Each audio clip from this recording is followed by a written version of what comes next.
my mum became terminally ill when I was 12, and because my dad had died when I was 4, my brother and I did a lot of the caring for her. She was terminally ill with a very painful form of cancer called bone cancer, and we nursed her at home for 3 years until she died when I was 15.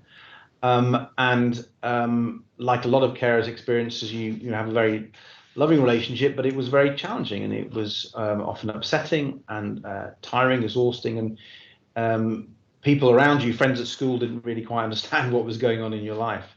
But I'm conscious, by the way, that young carers have a wide variety of different experiences. In many ways, there's no such thing as a young carer, because some young carers are looking after siblings who've got maybe physical disabilities.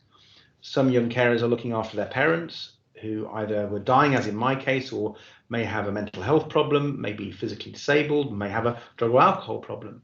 So the experience of young carers is very, very varied.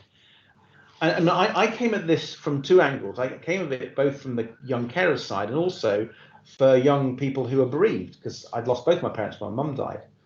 And again, the school didn't really know how to handle it. I remember being said, by the head teacher, "We've never had orphans before," which wasn't the easiest way to sort of broach the subject with me,